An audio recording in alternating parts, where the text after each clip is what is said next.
very fast. As I recall, it's going to be on the right there. There it is, whatever it is. A white ellipse of some sort, and then it sort of goes into the area where it's really too bright to make out any detail. Yeah. You know, you pays your money and you takes your chances. What is it? We're not sure. Oh, now we're getting into Billy Meyer, who, after Adamski, is probably the best-known contactee. I think so. And he emerged in the earlier 70s. Right. Alleging a history of sightings from his area. And claiming that he had contact with a female, very benign and good-looking astronaut. Very much on the old contactee from the theme. Pleiades, calls them Yase. I think for many of us in the field, Meyer divides us in half. Many folks feel that this is absolutely unauthentic, and other people that we've met, spent time with, decent, intelligent people, swear that they've witnessed this stuff along with Meyer.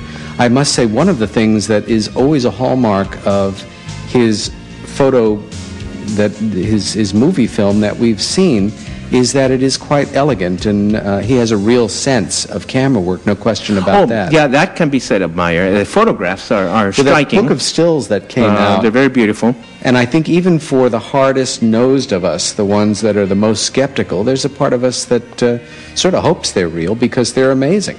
Whether or not they are, I think, is probably as controversial as anything going on in contemporary UFO This is studies. as controversial as it gets, and I definitely have a lot of problems with it. I mean, if someone took the trouble of flying all the way from the Pleiades to Switzerland and allowed itself to be photographed and filmed, couldn't they do better? You know, I mean... maybe not. We don't know. But I know that, you know, for many people, not just in the contactee groups, but also even in the New Age literature, the Pleiadians have become almost a dogma. But we still have to look at things scientifically and see if the evidence is there or not. Indeed. In any case, Makes me want to visit Switzerland, I must say. The movement of the object does not convince me. Again, we may be dealing with a situation where some footage is absolutely authentic, other is questionable.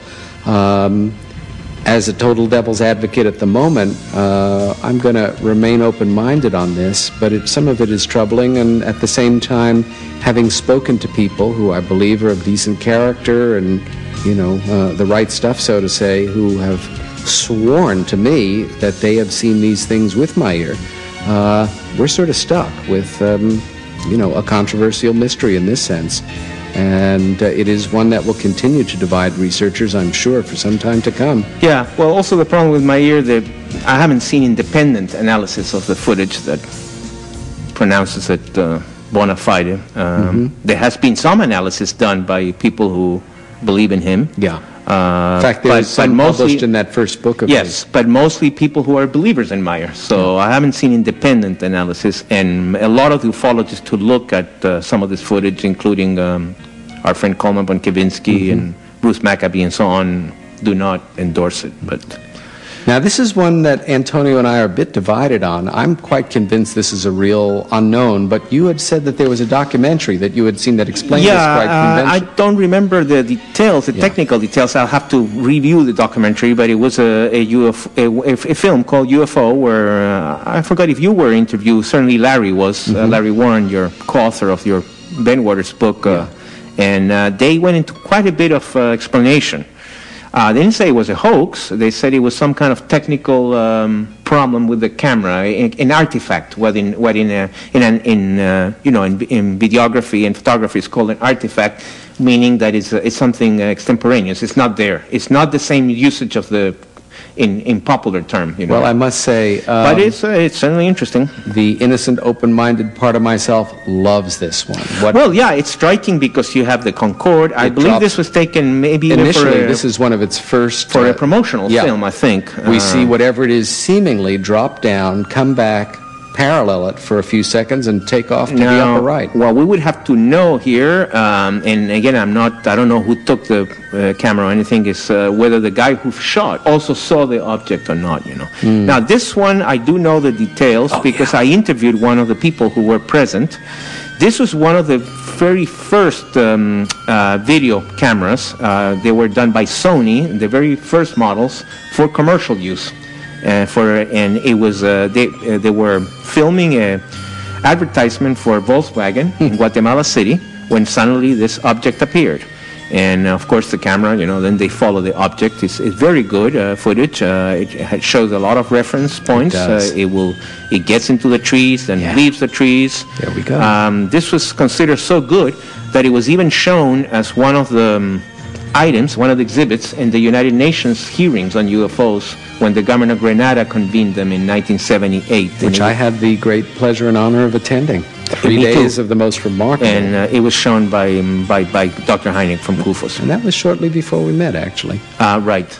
Okay, here we are in New Zealand. Now, this, as you'll hear on the actual audio track, is a legitimate flight where they were going up to document that there had been flights. What happened is there had been sightings on a previous flight. Made the news in New Zealand because Australia and New Zealand were having a UFO wave at the time. In fact, this is about 6 weeks within one of the most famous cases. Case, yes. A pilot disappearing. Disappeared. So then the TV camera from Channel 0, I think it was, from Australia, went on the plane only to recreate, you know, like to film and say, well, here's the pilot and here's the crew, but they weren't expecting to actually get a UFO, and they did. They lucked out, and it's quite long. The full footage runs for about 14 minutes, although some of it doesn't show the UFO or whatever. Sure. The complete we have several minutes of the best footage here, and let's remember we're looking at professional filming against a night sky. This were professional cameramen, of course, it is a fixed for a TV program. Even in a plane, we're not dealing with a lot of handheld shaking. And everybody saw it. The pilot saw it. There were even a couple of books written about this case. Very, very famous. Made the news, even on Walter Cronkite. It did indeed.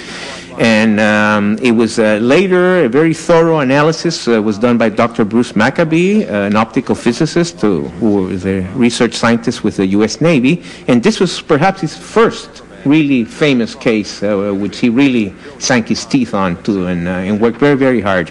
Here we have a much larger refraction. You even see definition at some point of the shape. The movement, of course, again... Well, this is because the plane is moving, everything is moving, so... I guess we have to, you know, just sort of visualize the movement as somewhere between what we're seeing and compensating, you know, for the plane's movement. But this thing is in action, and we're coming up to a frame here where what has happened when it does, is in a single frame of movie film. And think about this for a minute. They capture what looks like a full figure 8. Now, even doing some rudimentary math here, where you're dealing with 8 to 15 frames a second, to capture something moving so fast that in a single frame of film it delivers a full figure 8, would splash a conventional pilot against the wall of the plane and turn into jello. There it is. There it is. And wham, that's of course, one frame. Let's not forget, this is very funny.